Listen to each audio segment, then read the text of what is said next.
Morning students, आज हम लोग क्लास 8 6 का चैप्टर स्टार्ट करेंगे, द इंडियन कॉन्स्टिट्यूशन। सबसे पहले हम लोग देखते हैं कॉन्स्टिट्यूशन क्या होता है।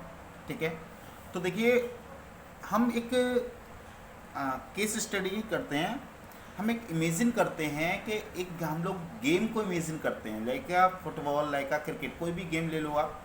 कोई भी ऐसा गेम इमेजिन करते हैं जिसके अंदर कोई और रूल्स एंड रेगुलेशंस नहीं है। जैसे कि आप लोग क्रिकेट खेल रहे हैं और क्रिकेट आप लोग खेल रहे हैं, लेकिन क्रिकेट के कोई भी रूल्स एंड रेगुलेशंस नहीं बनाए गए हैं। या फुटबॉल आप खेल रहे हैं तो फुटबॉल में कोई रूल्स एंड रेगुलेशंस कोई फॉलो नहीं हो रही हैं, कोई रूल्स और रेगुलेशंस नहीं है। तो क्या होगा, आप क्या होगा, वो जो फुटबॉल है वो कब रबी में चेंज हो जाएगी ये आपको पता ही नहीं चलेगा।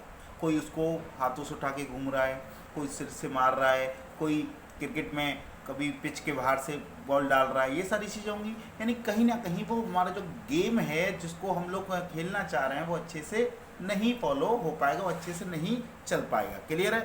तो यानी कि हमें क्या है, किसी भी गेम को खेलने के लिए किस चीज़ की जरूरत होती है, कुछ रूल्स एंड रेगुलेशंस की आवश्यकता होती है। क्लियर है?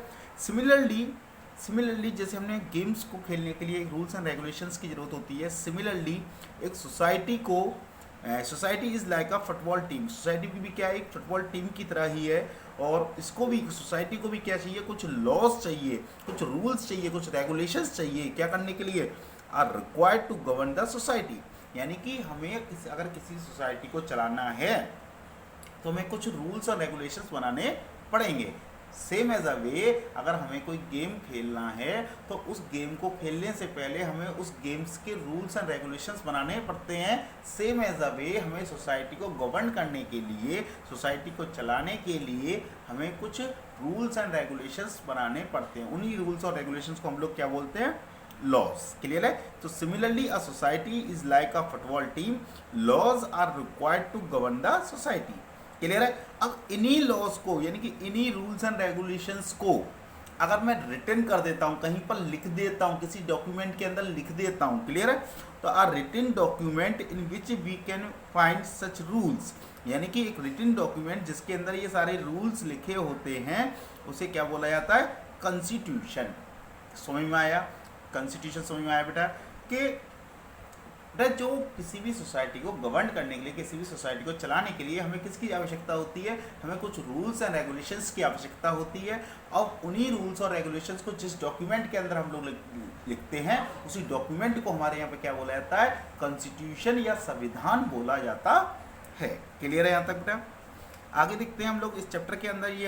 इस चैप्टर का क्या है? इंट्रोडक्टरी लेक्चर है। इसके अंदर हम लोग ये पढ़ेंगे कि इस चैप्टर के अंदर लोग क्या क्या चीज़ें, क्या क्या टॉपिक पढ़ने वाले हैं। क्लियर है?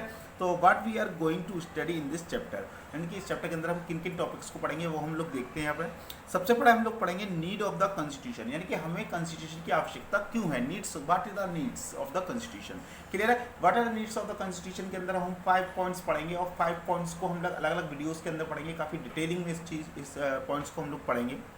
नेक्स्ट हम लोग पढ़ेंगे द इंडियन कॉन्स्टिट्यूशन के बारे में पढ़ेंगे। इंडियन कॉन्स्टिट्यूशन की क्या कहता है, इंडियन कॉन्स्टिट्यूशन क्या है और उसके की फीचर्स क्या हैं, उसके अंदर मेन चीज़ें क्या हैं। क्लियर है? की फीचर्स में जैसे हम क्या पढ़ेंगे? फेडरलिज्म के बारे में जानेंगे, पार्लियामेंट्री फॉर्म ऑफ गवर्नमेंट के बारे में जानेंगे, सेपरेशन ऑफ पावर्स के बारे में जानेंगे, फंडामेंटल राइट्स के कौन कौन से होते हैं हमारे पास में उनके बारे में जानेंगे, और सेकुलरिज्म क्या होता है इनके बारे में हम लोग जानेंगे।